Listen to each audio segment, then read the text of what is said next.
Let me tell you, Connor. You should not believe the hype around this here COVID. Yeah, I think It's you've had the first-hand experience about it. it's not a good time. I don't understand why No. everybody's so talking about it so much. It's kind of trash, to be honest.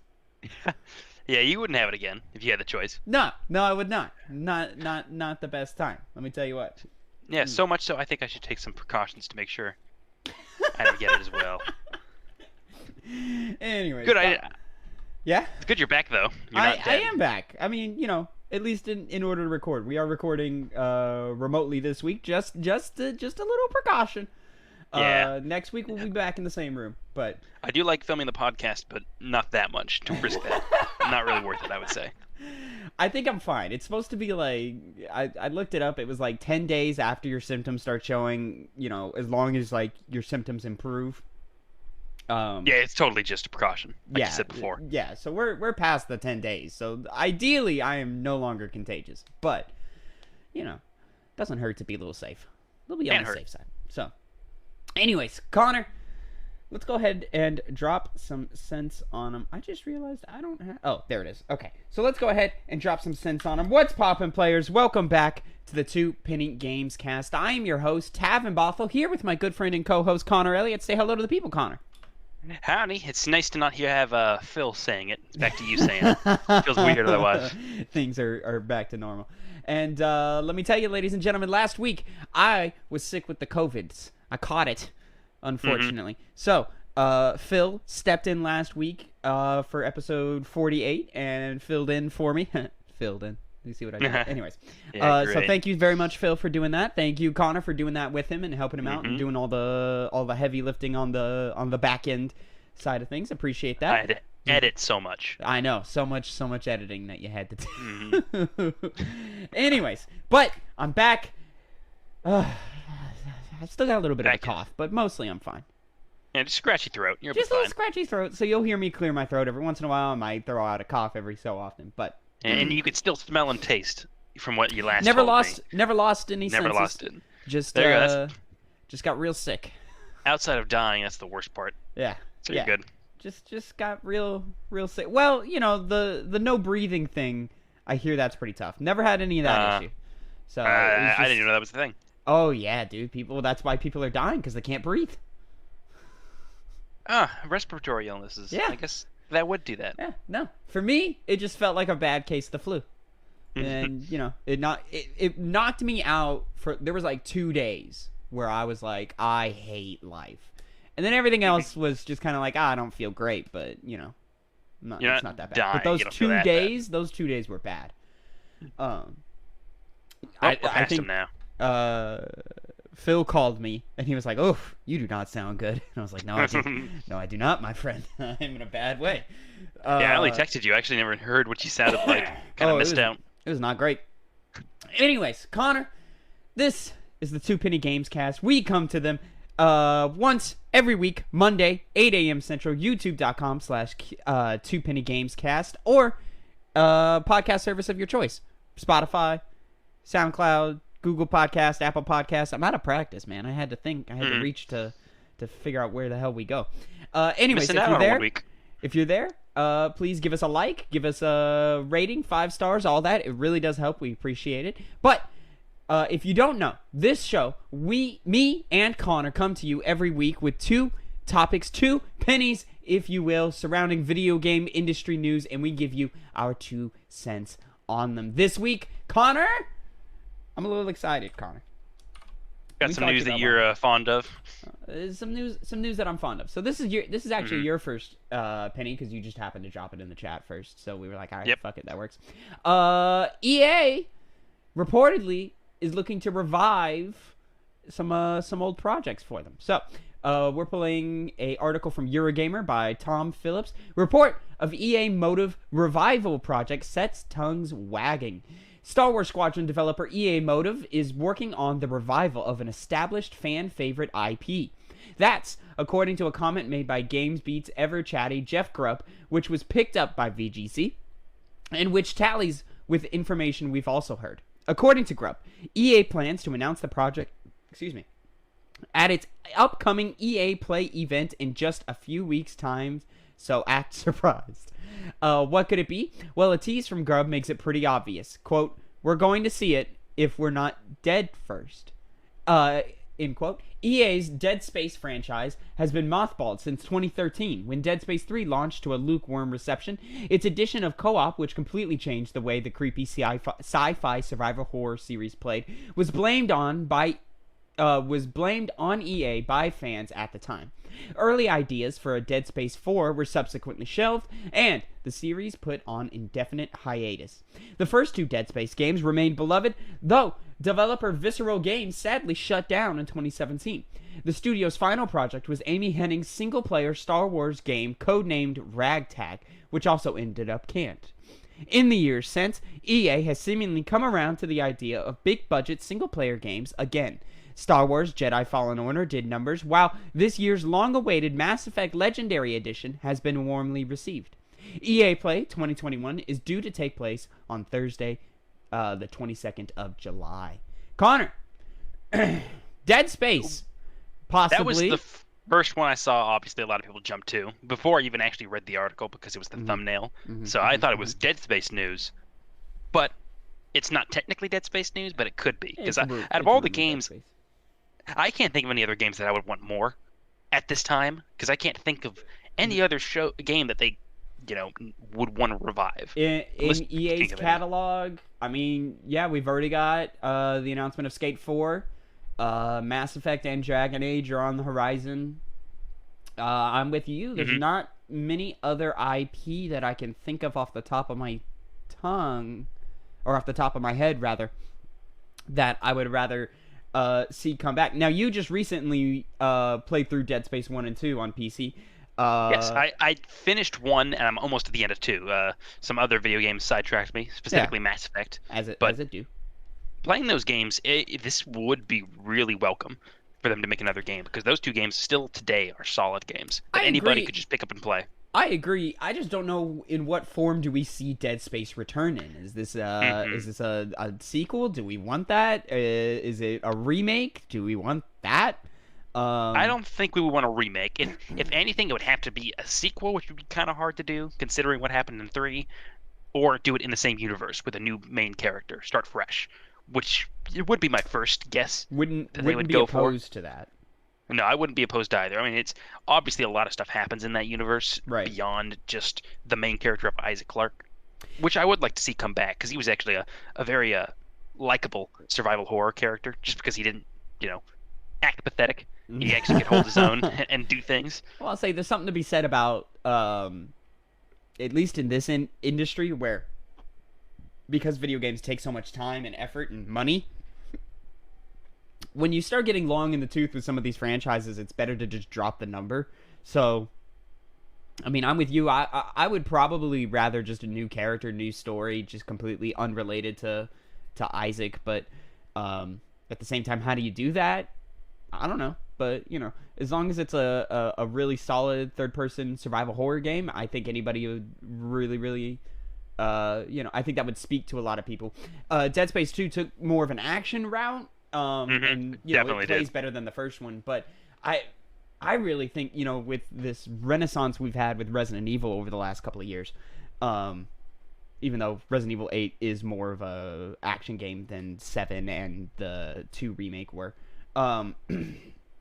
but with this renaissance of survival horror that we're seeing with Resident Evil, it'd be really, really nice to see some more competition in that field, especially EA Motive. I didn't play a lot of the Star Wars Squadrons game.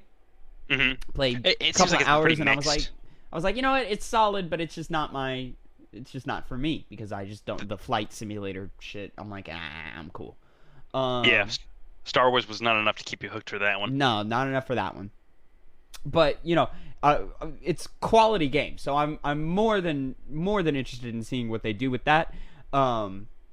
Especially if they lean on some of those like flight simulator things. Are we getting some space travel and some Dead Space? That would be interesting. But I think for the most part, you should be pretty tried and true and keep it to sort of a like a location survival horror third person shooter type thing. Yeah, I think a more linear play style would be a lot better than some kind of open world where you go from planet to planet fighting necromorphs. I think that kind of complicate things and go away from what made Dead Space so good in the first place. Absolutely. Because I mean, Dead Space 3 failed because they did the game itself wasn't good, but they also added co-op, which obviously it was centered around that co-op aspect to it. Co-op tried to make it not different. What made that game bad. Like, that game but still, they could have. Not good. It seems like they may have just built around that. And it just led to everything else kind of also dropping because they just didn't have the original idea of what made Dead Space good in 3. Sure. It'd be good just to start fresh with, like you said, piggybacking off this renaissance of horror games to make just a straight horror game. Yeah. And the first game plays around with ideas of like some Metroidvania stuff. You go to different locations and things can be different sometimes, but or you return to locations that you had already seen, etc. So I would like to see, them fully, of course, go fully like how Resident Evil 2 Remake is, where it's like, all right, I'm unlocking these doors and I'm getting these keys or, whatever it is in Dead Space. And, I'm getting a new power. So now I can open up this new area and so forth. I'd like to see what they could do in that. Because I think the Ishimura, though probably not the most iconic video game location, I think, that name means something. So to have something like that again in Dead Space, I think would be a really smart idea. Well, you see, when I talked about Dead Space 1, the horror kind of faded away the more you played that game. Now, obviously, that takes place on the Ishimura. Right. And eventually, it just kind of became, not scary. But 2, obviously, most of the game isn't scary, but it did get very scary when, spoiler, year-old spoiler, you went back to the Ishimura, and they made that very, very scary. So even if it's not iconic, it's effective at what the kind of game Dead Space is, with those tight, cramped corridors and the futuristic, setting that it takes place in. It really, really worked, even despite being in the middle of an action game. So they, making something similar to that, based off of that, not necessarily the Ishimura itself, probably be very effective as well. Yep, I'm very excited to see. Now, I want to talk quickly about EA Play coming in, what is it, next month? Yeah, that's July 22nd. Now,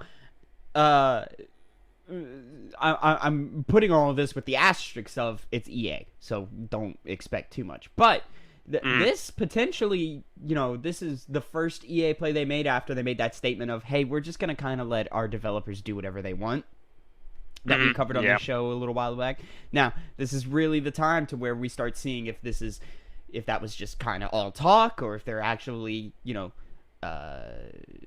putting in some policy in a meaningful way to where we can start seeing these projects grow and expand in meaningful ways. So I really do expect a lot from this next EA Play, whether that be, some announcement of some Star Wars games. I think Jedi Fallen Order 2 is on the horizon. I would like another Battlefront video game, but now with Battlefield 42 coming up. Who 46 knows? something. 46, something like that. Who knows? But I would really like to see a new Battlefront 3 before that deal wraps up, especially with the state that Battlefront 2 was left in. Right. Because it's super solid. So I'd like to see all that happen. And then on top of that, with the success of the Mass Effect Legendary Edition, I'd like to see an announcement for Mass Effect 3 multiplayer coming back. We'll see if that happens. That, there's rumors, but there's always rumors. And I think if it were to happen, it's going to happen sooner rather than later, at least for an announcement of it. And then, from there, do we see BioWare? This is, it's, a month after E3, but it's still E3 times in this summer season. So we could be getting some nice, little updates on whatever BioWare's doing with Dragon Age, or maybe, whatever that next Mass Effect game is. Maybe we see something for Skate 4. Maybe we see, something else that they've got tucked away somewhere. It's a very exciting time. It's time for EA to really put their money where their mouth is and show us things that we, the fans, are looking for. There was a time when EA wasn't hated like they are today. So with, like you said, the statement about them letting developers do their own thing, the EA Play, could be their comeback time. Could be time. could be time for them to start doing things right once again. So, who knows? We'll have to see. Thursday, July 22nd. Very interested to see what comes out of that EA Play. But until then, Connor, let's move on to something a little more interesting. Here we go. Yeah. So this fully on just rumors. I'm pulling a Forbes article by Eric Kane. Ghost of Tsushima single-player DLC leaked. Here's what we know so far. According to new leaks of Ghost of Tsushima a Ghost of Tsushima standalone expansion is headed to PS5 and PS4. Ghost of Ikishima would be roughly the size of Spider-Man Miles Morales and is set for a 2021 release. Note, this is anything but official. Sony and Sucker Punch may very well have a new DLC slated for release this year for 2020's biggest game. Sorry, The Last of Us Part 2. That was weird. But it could also be nothing, just a rumor or bad intel. The leaks come by way of XboxEra.com founder... what does this say? I had it earlier. Doll? I don't know. Some Twitter handle. SHPESHAL_Nick. On Twitter. Ghost of Ikishima. An expandalone type game aiming for 2021. Not sure how so many seem to find out so quick. Apparently, Nick has had some accurate leaks in the past, but even so, take this with a grain of salt. Naturally, not releasing some kind of expansion or standalone DLC would be sheer madness on Sony's part. Ghost of Tsushima was a hit and a critical darling both in the West and Japan. The co-op DLC has been a hit with gamers. A single-player DLC would undoubtedly sell very well.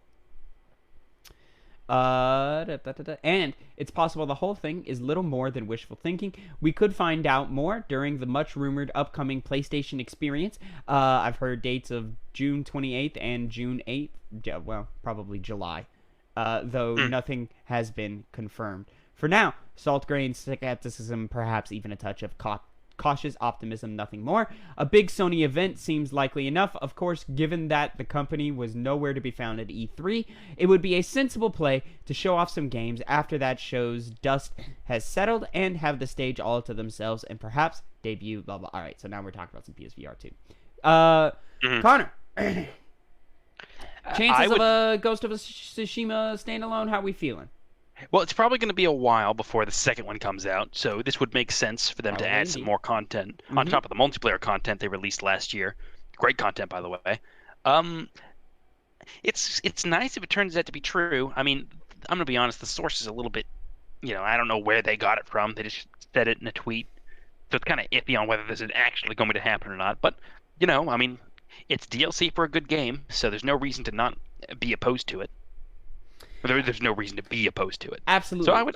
Now, the real question is this just like a regular DLC expansion pack that we see from games, or is this more of what Sony's been doing lately with the Miles Moraleses and the Uncharted Lost Legacies, so forth? Because we haven't really seen any substantial DLC.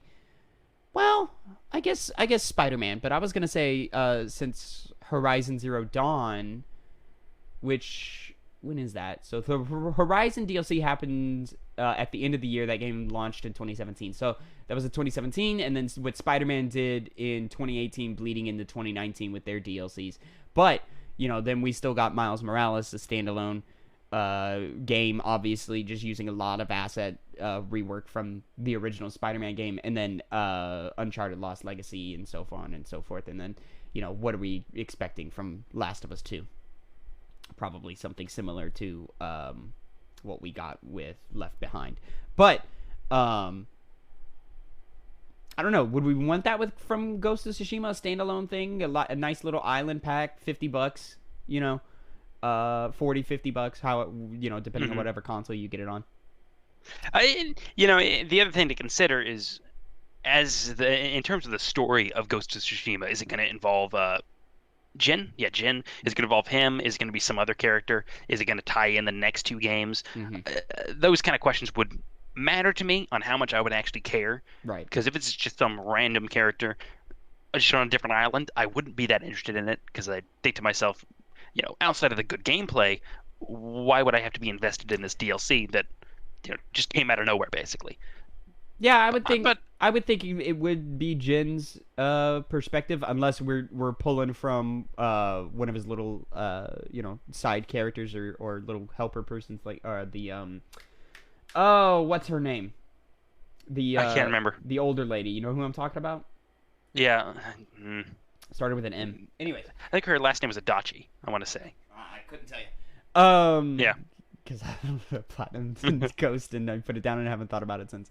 But I think overall this makes sense. I want to know if is this gonna come with some more Ghost of Tsushima Legends content as well, or is that just gonna be left in the state that it's in until we get a sequel, and then maybe a more expanded on version of that comes along with that.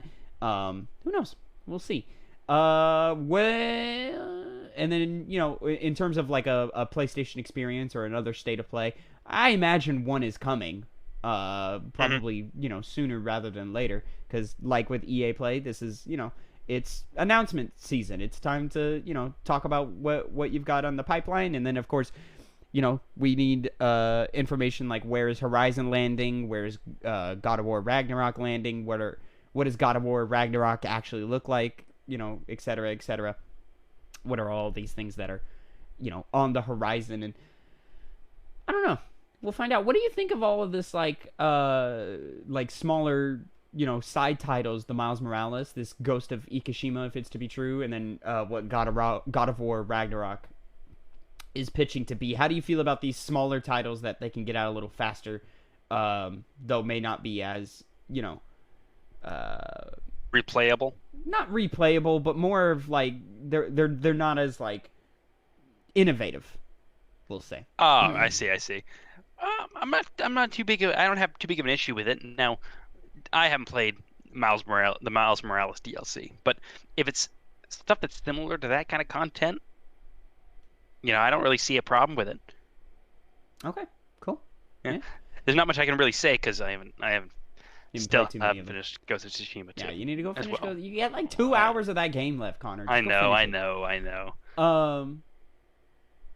Moving on. Let's move on. Yeah. So, that was my first penny. We're gonna go ahead and go into my second penny real quick. Here we go. Connor, Insomniac is hiring, baby. Pulling an IGN article from Rebecca Valentine, Spider-Man, Ratchet & Clank developer, is working on a multiplayer project. The makers of Ratchet & Clank and Marvel's Spider-Man Insomniac games appear to be gearing up for work on a project with a heavy emphasis on multiplayer. This comes from multiple job postings at the studio, which Insomniac says are for a multiplayer project. Among other roles, Insomniac is looking for a creative director, a story lead, an art director, and a systems designer specifically for multiplayer systems. Digging into the listings doesn't glean too much in the way of specifics, though there are a few clues. The systems designer role asks for candidates to design player interactions and systems, quote, including combat, navigation, progression, and economy for a multiplayer environment, end quote, indicating that whatever this multiplayer game is, it's likely pretty involved and complex. Certainly more than just a multiplayer component thrown into a single-player game. The same listing also asks for a, quote, thorough understanding of melee combat systems, enemy design, and boss design, end quote. The story lead job looks similarly detailed and indicates that the narrative aspects are tied in closely with the multiplayer component, as it asks for experience with multiplayer narratives. Whatever Insomniac is making, it's unlikely we'll see this project in the light of day for several years, given that the studio has just wrapped up Ratchet & Clank Rift Apart, and it is only just now looking for a creative director and several other leadership roles critical to making a game happen at all. Given the studio's string of really, really stellar single-player narratives in recent years, this could be a fascinating new direction for the Sony-owned studio. Connor, you enjoy, an occasional Insomniac game. I am a big Insomniac fan. I've played every Insomniac game with the exception of, the Resistance games and the Spyro the Dragon games. But things like Ratchet and Clank, quite familiar with. Spider-Man, quite familiar with. Oh, I missed out on Sunset Overdrive. So, that one, yeah. we're looking at multiplayer-based, melee combat, boss design, complex economies and progressions and so forth. Do you think this is a returning IP or a new IP? I would think it's a new IP. I mean, I can't think of any, because they're not really known for making multiplayer games. So I would think it's something new and original. I mean, Sunset Overdrive was multiplayer, wasn't it? I never actually touched that game at all. I don't know. I do not think so. I thought it might have been co-op, but I'm not quite sure. Considering that the only Insomniac games I've actually had experience with are Spider-Man and the third Infamous game. I know they make good games. I just haven't played enough of them. So a multiplayer game would be an interesting change from what they usually do, focusing on single-player games. Unless Sunset Overdrive is actually multiplayer, but Sunset Overdrive had an 8-player cooperative multiplayer mode. Yeah, it was cooperative. Okay, seemed like an arena mode or something. Yeah. Okay. Well, either way, I would be interested in seeing them throw their hand in the multiplayer gauntlet. I don't like multiplayer is kind of it's not to a point where I have to actually have something that really invests me into it. Yeah. So something like Mordhau, for example, fighting with swords, or something like Titanfall, where you jump around and have a lot of crazy moves that you can do, and fighting in mechs. Those kind of stuff interest me. So they would have to do something similar to that to keep me interested and actually make me play the game. You have to have something to stand out from the crowd here. Makes sense. And it is Insomniac, though, and they kind of are good at doing that. They usually make games that make a lot of waves. Yeah, and they're sticking to their bread and butter right now with the melee combat systems. Ratchet and Clank and Spider-Man both being, fairly melee based. Spider-Man more so than Ratchet, obviously. Yeah. Now, so go ahead. Just because you mentioned the melee aspect of that, I'm a big For Honor player. I really like that game. They're the only major studio that's ever actually, made a multiplayer game that has some kind of melee system as the main combat system. Because usually it's easier just to do guns and, build your multiplayer systems around that. But it would be cool to see them do some kind of melee-based multiplayer. Insomniac could do it. I mean, if there's a team to do it, I would believe it'd be Insomniac. Now, I imagine this is more or less I think the team that works on Spider-Man is still working on Spider-Man. I imagine this is actually the Ratchet and Clank team, working on this new multiplayer project. So, with them just releasing Rift Apart, it's going to be probably, a good number of years before we see or hear or get our hands on this game. But it being Insomniac, I'm instantly interested. Right away want to know what it is and what we're doing with it. In terms of whether it's new or an old IP, I agree with you. I think it makes sense to make a new IP. But, I could see Ratchet, becoming some kind of multiplayer spin-off game. I could see a Spider-Man spin-off multiplayer game of some kind, like some kind of Spider-Verse, like non-canon game of some sort. Mm-hmm. Especially with all of the what they're playing around with the SSD and the fast loading and the switching worlds up that they were doing in Rift Apart. All of that could be really interesting in seeing how that evolves and what that turns into. There's nothing else really in their catalog that I see coming back anytime soon. I mean, Infamous is kind of retired, we'll say, for right now, with the exception of maybe a remastered release. I don't see anything new coming from Infamous anytime soon. Resistance, dead, from all accounts. It would make sense to bring Resistance back in this way, but it being a melee-based multiplayer game, I think that kind of kills that idea. And also, Resistance never really was bringing in the bucks like Ratchet and Clank, or even now what Spider-Man is doing. I remember the first one was pretty big when it first came out. Yeah, because it was one of the first PS3 titles. Yeah, I just don't see us returning to that type of game, especially with Insomniac. They're known for vibrant colors and just having vibrancy in their games now, and Resistance wasn't that. Resistance very much was of its era, with lots of browns and aliens and shooting, and it's like, all right, cool, good game, but cool. So I imagine we're either going new. I mean, this could be a Sunset Overdrive game. I could see that happening. I could see Sunset coming back in some form, especially under the PlayStation banner now. But at the same time, I would still for whatever reason I would put my money on new IP, especially because Connor, I took a screenshot from a tweet I saw here. Oh, you did. If we pull this up, this is what makes the story interesting to me, and it's kind of a recap of all of the Sony announcements with their first parties and third party deals happening over the last few months, where it really looks like Sony is looking to known for their single player third person action adventure games or whatever. Your God of Wars, your Uncharted, your Last of Us, your Spider-Mans now. They really seem to be looking in this new generation to really, stick a meaningful foot in the multiplayer pool here. So, with you'll remember they made a deal with Deviation Games, which are Call of Duty devs who spun off. They made a deal with Firewalk Studios, Destiny 2 devs.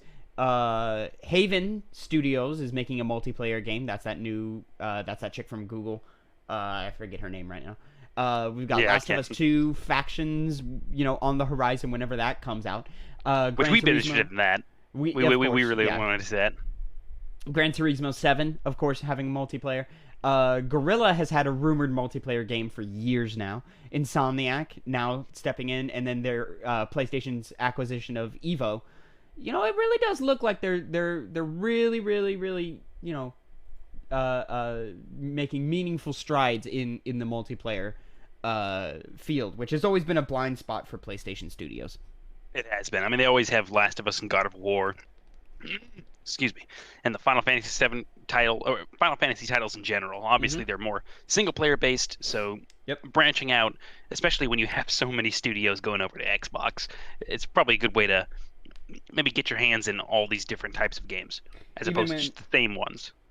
Our buddy Phil, who stepped in last week and helped us out, doesn't pay 100% attention to the comings and goings of the industry side. He just kind of plays the games as they come. I remember when I talked to him about the Haven Studios announcement, he was like, "Really, multiplayer? Like, that's not what I go to a PlayStation for." And I go, "Well, this is probably them stepping into that field and saying, hey, you should start coming to us for these."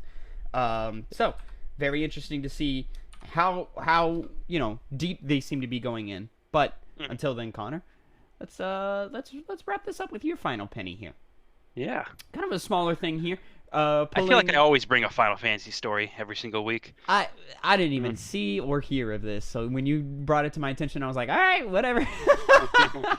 So, pulling from FinalWeapon.net, which I imagine they do a lot of Final Fantasy stuff over here. FinalWeapon.net. Oh, yeah. Of course. Soul Kiwami. Final Fantasy IX animated series announced. Production planned to end around the end of 2021, early 2022. Square Enix and Cyber Group Studios announced today that a Final Fantasy IX animated series is underway. French production team Cyber Group Studios is co-producing the series with worldwide distribution and handling merchandise. The animated series adaptation is aimed at introducing 8 to 13-year-olds into the world of Final Fantasy IX, while still catering to old fans alike.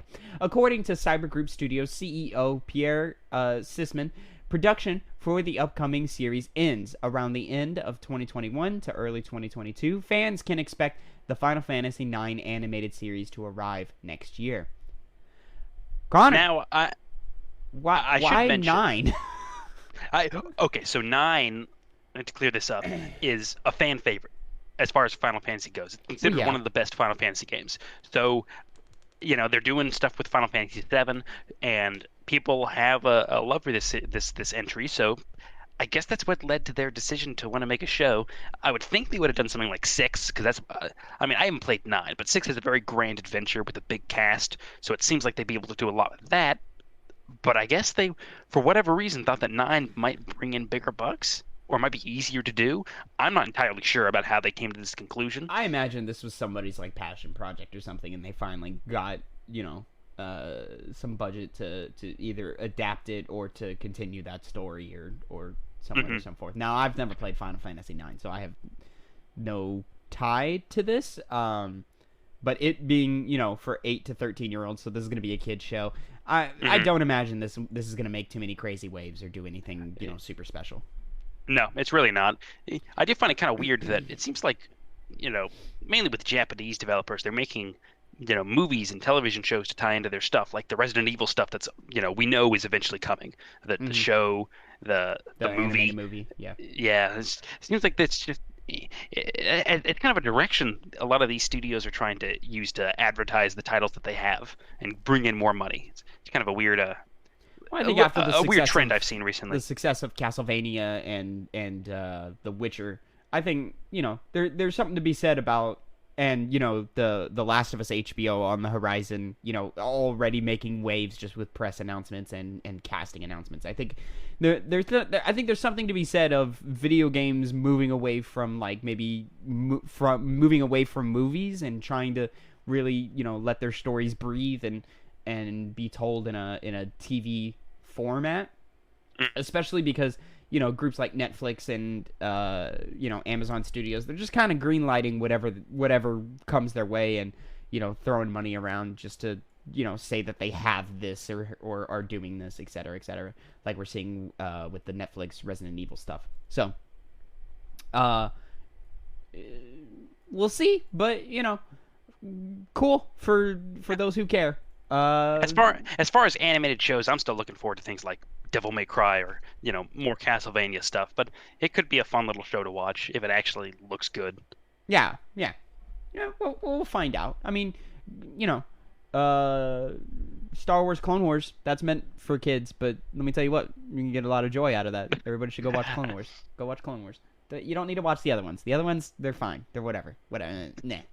But Clone Wars, that's where it's at. Connor, that does it for the news today. So let's go ahead and move into our nice little finishing segment here that we call what we've been playing. Connor, what have you been playing, buddy? Well, I mentioned to you before we started that I ended up finally finishing Mass Effect 2. Specifically, I had completed the final 2 DLCs and the final mission, the big final mission that happens at the end of the game. I mean, we've talked about Mass Effect, the remastered, for a while now. Yep. It's just a nicer looking game. Yep. Pretty much. Mass Effect 1 obviously had the bigger changes to it. It played differently. They changed how the guns work. But 2 is pretty much the same exact thing. 2 is I remember more or less playing. The same. Still has some meaningful graphical upgrades. Right. Frame rate improvements, et cetera, and some resolution improvements of course. With 2, never able to play it on PS5 though. Oh, dude, I haven't played Mass Effect 2 on PS4, but the difference between Mass Effect 1 and Mass Effect 1 on 5 and 4, you feel that drop in frame rate, let me tell you what, and that drop in resolution. Like it definitely runs better on next gen hardware. Well, I definitely can say that. So I played the Shadow Broker DLC, just as good as I remember it being. One thing that was definitely, I wouldn't say bad, but definitely not that good, was the Arrival DLC. You didn't like it? I think that was the last. Like I played a lot of DLCs recently that have been good. I'm trying to think of, like, I played the Fallout DLCs. You gotta remember, you gotta reset your expectations. 2010. Right, exactly. Which is why I was like, okay, it'll be some cool, extra content to Mass Effect, like what I had been getting into, but it really felt like they really just threw everything together as much as they can.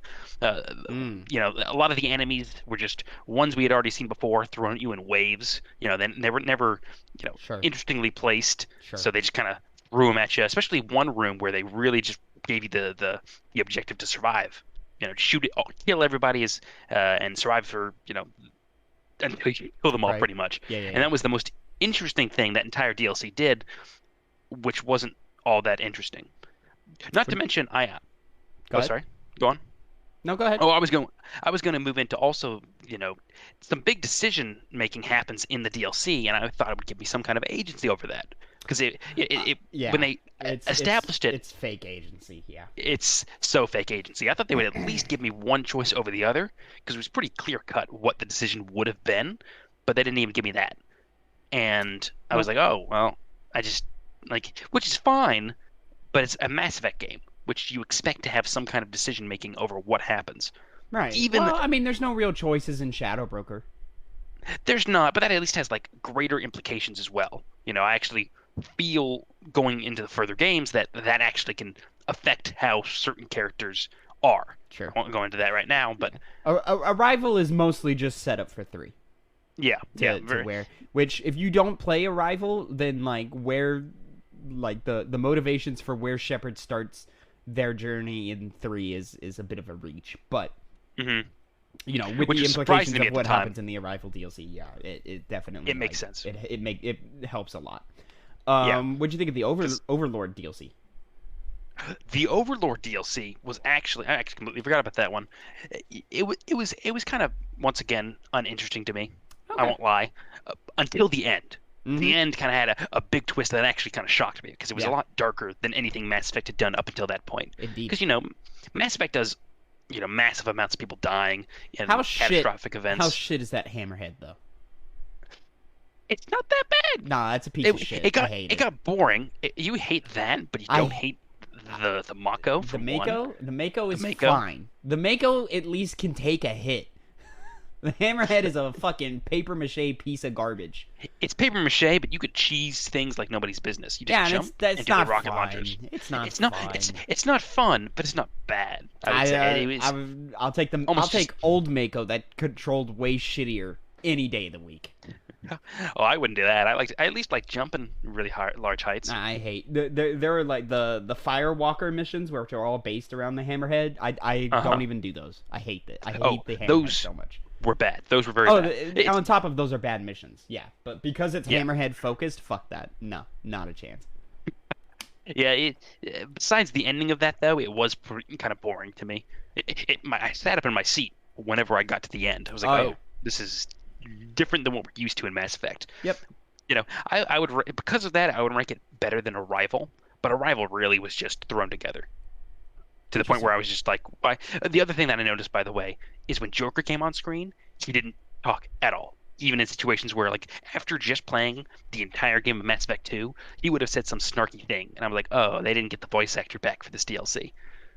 Very clear to me that they just kind of... Sure. Yeah. That was the final thing where I was like, okay, this is really just thrown together, from the placement of enemies to the boring maps that you go through. Just not really memorable. Sure. Yeah. I think Mass Effect 2 DLCs are all solid. They're all solid, except for like the smaller side, like the Firewalker stuff. All of that is garbage. But in terms of like the big packs with the Kasumi DLC and the Shadow Broker Overlord, and the Arrival, I think for the most part they're all about the same level of quality, which they're good, they're solid, they're fun, they're worth doing. With the exception that Shadow Broker really is a next level DLC when you reset your expectations back to 2010. And what DLC packs used to be back then. Like, Shadow Broker is a phenomenal piece of DLC with those expectations. Also, side note. Go ahead. I wish Kasumi was a more fleshed out character, because she had the makings of being very interesting. Yeah, sure. Both her and Zaid, I think, are just kind of whatever, they're there. You know, just because of the how those characters are framed. Didn't do them as much favors as they could have had. Sure. Mainly with Kasumi. Yeah. Yeah. So, like you, I also beat Mass Effect 2. I beat it last week, and then, you know, I've been sick at home, so I, you know, blazed through Mass Effect 3 and all of its DLCs. Mass Effect 3 clearly got the least amount of attention between the 3 games, which they said that going in. But it's nice to play a version of Mass Effect 3 that is way less glitchy and runs way more consistently. And, you know, my most recent, you know, experience with Mass Effect 3 has been on the PlayStation 3, and playing that game on a DualShock 3 is just not the best way to play any type of third-person shooter. So it's nice to play that with a DualSense / DualShock 4, which just feels a lot better in my hands. I'll tell you what, man, Mass Effect 3 is a great game. I understand people don't like the ending. I think the ending is fine, especially after Extended Cut DLC, which is improves it greatly. And the Leviathan DLC, what that does for the ending helps a lot as well. But I think it took me probably around 30 hours to beat, 25 to 30 hours, somewhere around there. And if the last 15 minutes are just kind of meh in comparison to, an entire 30-hour journey, which, gives, for the most part, gives you all the moments you want, those 15 minutes are irrelevant to me overall. And especially with the Leviathan DLC is super solid, super fun, super interesting. The Omega DLC, don't love it. It's fine. It's just kind of there. And then the game really is just exceptional with that Citadel DLC. Like, that is easily Mass Effect's best piece of DLC. And I just, every time I play it, I just fall in love with everything they do in that DLC, and I'm like, tears are brought to my eyes every time I hit the ending. Oh, it's so good and so fun, and just everything they do in that DLC is perfect. But yeah, I'm proud to say that Mass Effect Legendary Edition, all 3 games, platinumed all 3 games. That's number 56, 57, and 58, I believe, for those keeping track at home. So yeah, I've officially put Mass Effect behind me. No more Mass Effect for me. Personally, at least. I'll still be playing with Phil over at twitch.tv/2pennygames. We're actually going to do a sort of a double session today. If you're hearing this on Monday when the podcast comes out, we are going to be live for several hours. I don't know if we're going to do all day like we normally do, but we're going to do some catching up because we missed last week because of my COVID-ness. And then our normal Tuesday, 1 p.m. to probably 9. We're going to make some good old progress in that there Mass Effect 2 this week. So please tune in. Come catch us on that, twitch.tv/2pennygames. It's going to be a lot of fun. Other than Mass Effect, Connor, I finally jumped into a game that's been on my radar for a minute. Aerial Knight's Never Yield. What the hell? Yeah, it caught my attention. It's some indie game. Caught my attention in one of these press conferences or something earlier this year. And I was like, hey, that game looks really fun and really interesting. I want to try it out. It caught my eye. It's got a great sense of style and great music in it. And instantly I was like, oh, dude, I'm in. So a 2D.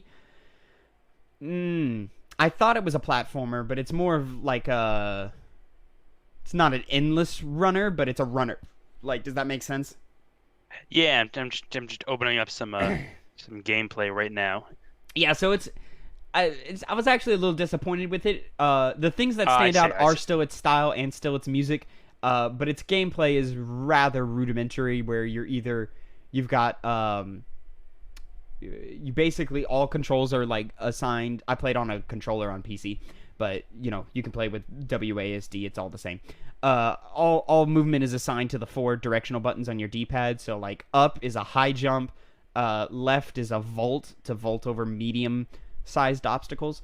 Right is a dash, and then like down is a slide. So then you're basically just like waiting for obstacles to come at you as you're running in a 2D space, and then you're like the obstacles are color coordinated, so like red is for the high jump, yellow is for the vaulting, blue is for the sliding, and then like you dash through certain right when you said that, I was watching some gameplay of him jumping over a red object. So I see what kind of game this is. Yeah, so one of those side-scroller runners. Yeah, it's a Detroit-based, I believe, dev studio.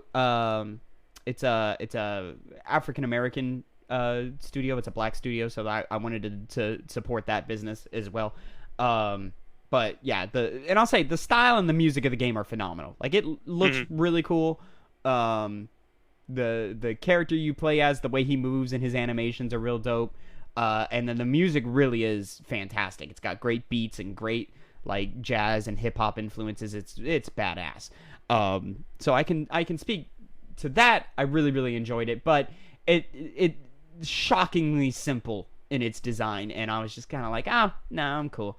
They also do this thing where, like, as you play levels, you like then unlock higher difficulties for those levels, and the way they do difficulty I don't really enjoy, because I think it messes with the flow of the game.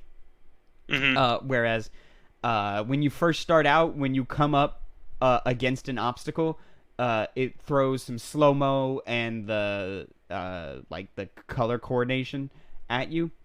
And I think the slow-mo really kind of ruins the flow of the game, because it looks just doesn't like feel... It just doesn't feel right as you're jumping over things and vaulting over things. Like, I constantly found myself jumping too early and, hitting my head on things. And I was like, this is not constructed as perfectly as I would like it to be.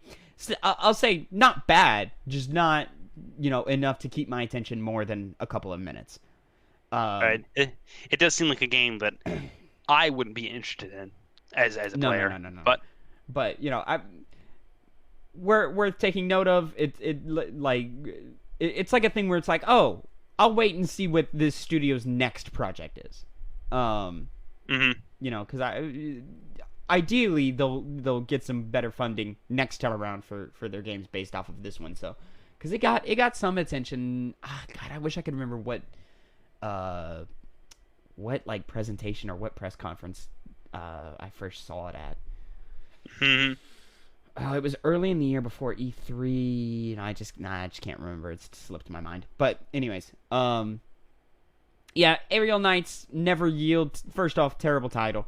And second, it's okay, just not that interesting or that deep mechanically. But great music, great style. Would love to see more from that studio, but just not enough to keep my attention past a couple of minutes of play. And I was like, okay, I get what this is, and then stop. Yeah.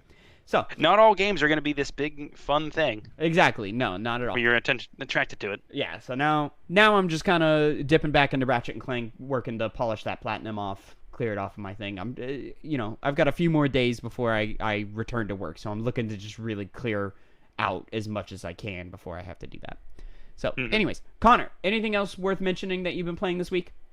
No, a lot of my time playing any sort of video game was either Strive, which I've talked about already, and Mass Effect, which I finished. So, beautiful. Those were my two base games this week. I'm excited to see, especially because you never really played any of the DLCs for Mass Effect 3, and they are, unfortunately, super, super necessary to the story.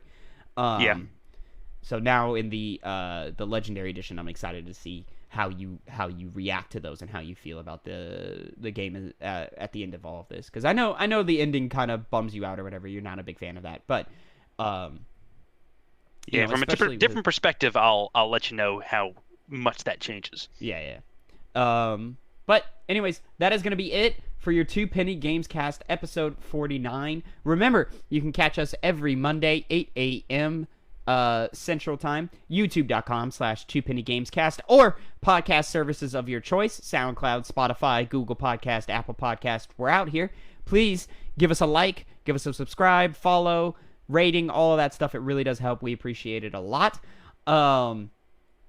Remember, you can catch us at twitch.tv/2pennygames as we play games live and stuff. I'm up there with solo streams all the time. Every Tuesday at 1 p.m. Central Time, me and Phil go live with our show Hype, Have You Ever Played, in which one of us shows the other a game the other one has never played. We're working our way through Mass Effect 2 right now with Phil, his first time ever playing the trilogy. He's making some assumptions, Connor, that I've talked to you off mic about that are not gonna happen, and I'm very excited for kind of the ball to drop on some of these thoughts for him and see how he feels about them.